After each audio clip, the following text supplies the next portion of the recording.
How is it going? It's the Fuzz. So, big announcement we saw in the forums. Draft tournaments are coming. I don't have to tell you why this is so awesome.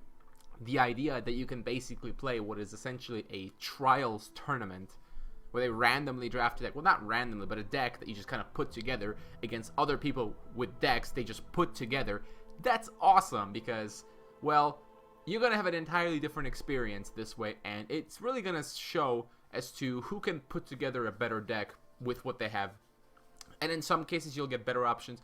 In some cases, you'll have slightly worse options. But the bottom line is that it'll be a unique experience. And that's awesome. Combining two of the best aspects of the game, you know, the tournament system and draft, which I just like draft. That's awesome. Now, in thinking with that, I've been thinking about some cards that, especially in respect to their rarity. Obviously, if this is going to work in any way like trials, or even if you just open packs, you're going to see some cards more often than others. And what I have here right next to me is a few cards which I maybe would like to see the rarity adjusted a little bit, because at their current rarity they might be a little bit too good. You know, in Constructed it doesn't matter what the rarity it is, really, you just put it into your deck. But in Trials it does matter. So let's start with the big one, shall we? Enslave is a card I think absolutely should be a rare, because this card is basically another Helm, right? It's arguably slightly worse than Helm because it can't hit every creature. Yes, but on the other hand, the creature does not get weaker. You can keep it forever. And more importantly, it is a spell and not an artifact, and so it's a little bit more difficult to remove. It doesn't get hit with Dragonfire, for instance. It only really gets countered by something like Unicorn, and of course Tornado Outbreak, but Helm gets countered by Tornado too. But the point is, it's not a rare. It's only uncommon. And you know, imagine your opponent plays, a Library Guards on turn 4, or hell, like a Minotaur, and then you just play this and you steal it from them. I mean, that's crushing. You not only just removed his creature, but you have the equivalent creature, and it's only for a 4-mana card. So I would like to see this as rare, because I don't think it's very fair that one aspect has an access to a card like this at an uncommon slot. Yes, against nature, you'll get countered a little bit more, but against other aspects, like against corruption, against rage, they just take your creature. There's nothing you can do about it. Hell, even against wisdom, order can only counter it with Ray, right? And it's really just nature who can punish these kinds of cards. But yeah, it's not a very fair card, I think, to be able to draft like 2 or 3 of in a deck. It's really not. That's why I would like to see this as rare. I was playing a trial run earlier today, and man, I ran into some Enslaves, and it can be really brutal. What can I say? It can be really brutal to have like a big creature, like a Descendant of Divinity, stolen by this, and you can never get it back. It's insane. So make this a rare, so you see it as rarely as you see cards like Cataclysm and Helm, because they should be rare, because they're insanely powerful. So that's the big one. The other 5 are, I think, a little bit lower, but still. Bloodsucking Mutant is a card that's been kind of nasty in Trials for a very long time, ever since it was buffed, really, because it's an insanely strong card. You play it, you can kill off 1 health stuff, it grows to a 3/3, it can synergize with other mutants, it can synergize with the hero power, the cathedral thing that drains health, and it's just an insane card. Not only that, even if you don't kill the creature, you just still weaken it, often allowing for a really good trade. Bottom line is, it's a very strong card. And again, it's uncommon. And it's one of the reasons Dominion has been so strong, because they've had a card like this. With this and Enslave, they've got such ridiculous selection, in addition to all the other removal they already have. So please make this one rare too. I mean, yes, it might make some decks slightly more expensive, but come on. I think Bloodsucking Mutant deserves to be a rare. It's a pretty strong card. I'm sure we can find another card that's currently rare, like Temptress of Deceit, and just make that uncommon. No problem. Yeah. And the last Dominion card on the list is the Minotaur. Oh man, this guy. 5/5, big body, 3 speed, good time. Now, I have a little bit less of an issue with him than the other two, because it doesn't immediately do something like the other cards, but it's still a 5/5. and it gets to 3 speed, and it's a lot to handle if your opponent plays this. Yes, it can get punished and constructed by, like, zombies, because they can just play Zombie Necromancer and run a single zombie into this. You know, nature decks can bounce it and stuff like that. But you don't always have those things in Trials. And again, Dominion is already the aspect that has, like, all the good cards. They have so much removal, and they also have a card like this. Now, again, maybe this doesn't need to be rare. Maybe not. But I worry that it makes Dominion a little bit better than the other aspects. It's always has been. I mean, hell, it's been a dominant aspect for a long time. It changed a little bit with some buffs to other cards, like the Battle-Scarred Elder going to one aspect, the Valor Sworn, no, not the Life Force Incarnate, the Nature Incarnate becoming a powerhouse now, and things like Power Discharge becoming better. Other aspects got some help, so the gap is not nearly as big as it used to be. But I'd like it to be smaller. So Minotaur, I think he's on the watch list. Maybe he doesn't necessarily have to have a change in rarity, but he's on the watch list. And the other 3 cards, I've got Flame Rune Warrior. It's very similar to Mutant, really. You play it, and it's like it deals 1 damage, kind of. It's certainly not as powerful as Mutant, because the damage is at the end of turn, which means you can't, like, attack it. You can't use it to trade up, like you can with Mutant. And, of course, he has only 2 health and not 3. Mutant, when he kills something, has 3 health. So, Flame Rune is obviously less powerful. However, it's a common card, and I think it should be uncommon, because this card can synergize with itself pretty well. If you play a second Flame Rune Warrior, then they'll each do 1 damage to the thing that's marked, or hell, if you mark a different thing, it'll be 2 damage to both of those things. So it can be really powerful, and as a common card, man, it's a little bit scary.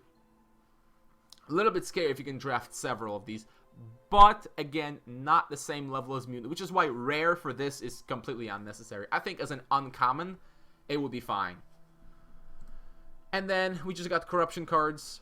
I'm going to go with this one. Mesmerizing Spirit is a common card. I don't like that because I don't like this card. Because I don't like this card. The discard mechanic, I mean. So, you know, picking like 4 or 5 of these because you can, it's actually really nasty since you just wipe your opponent's hand so quickly, and there's just nothing to be done. 1 Mesmerizing Spirit isn't that bad, but several, it gets really nasty. And unlike Splitting Headaches, it's not like a terrible creature, really, to just play it. Yeah, the body is kind of weak, but it's got flying, and you are discarding a card. So it's a very good value. And maybe I would like to see this as uncommon. So, you know, a Corruption deck can't pick like 4 of these.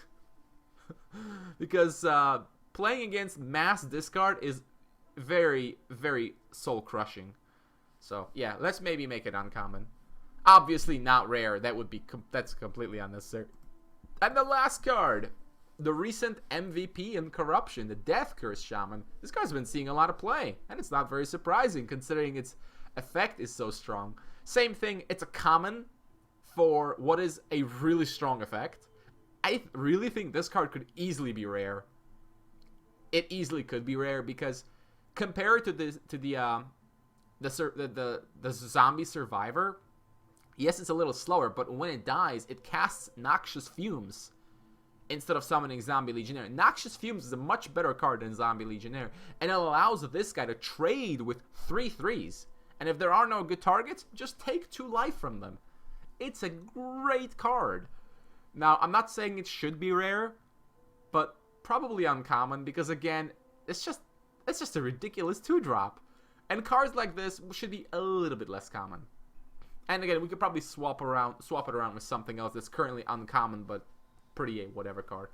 Anyways, basically all the cards except Enslave and perhaps Mutant are not a big priority, I don't think. These 2 definitely, I think, make Dominion a little bit too good, especially Enslave. Enslave is just, it's ridiculous. It's a ridiculous swing if you can get this off and you're not punished. And it's actually not that easy to punish. Outside of nature, again, you will very rarely be punished for playing this on something. And it's basically equivalent to Soul Flames their creature and summon a copy of it. Yeah, that's pretty good.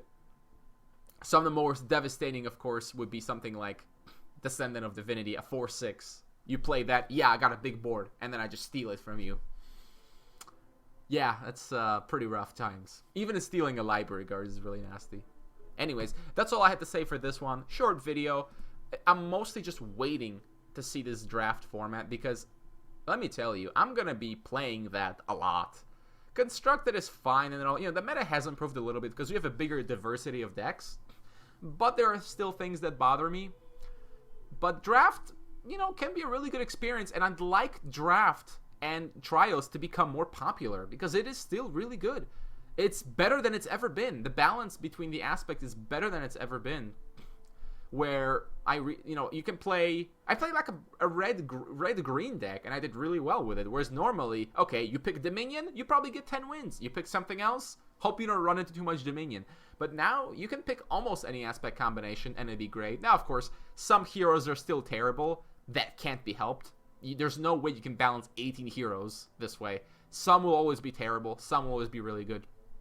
But it's just nice to see more heroes have the possibility of making a competent deck. And we'll see a lot more of that as this draft tournament rolls out, because it is essentially a contest of trials decks playing each other. Probably. We don't actually know how it's going to work. The developers didn't really say. It could be something like you just, open like 5 packs or 6 packs, and then you just pick 30 cards, and that's your deck.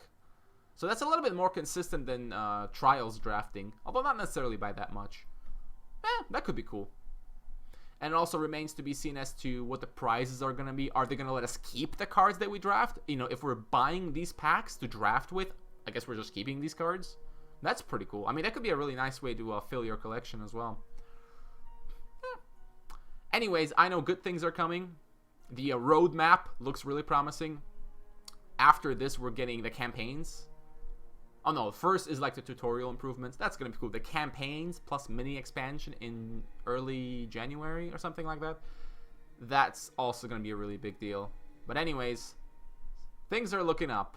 And I know we missed the Master qualifier, but we're just trying to figure out the scheduling. And I'm sure as far as the Masters tournaments go, it's going to be business as usual.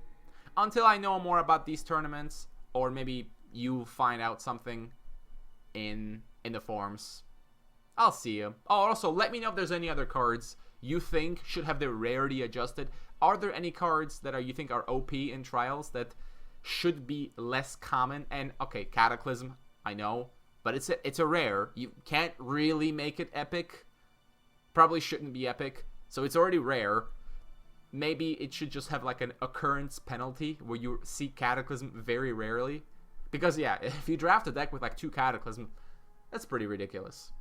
I don't know how many games I've had where I've said, well, if he has Cataclysm, I'm screwed. Most of the time they don't have it, but when they do, it hurts. Anyways, I'll see you guys next time.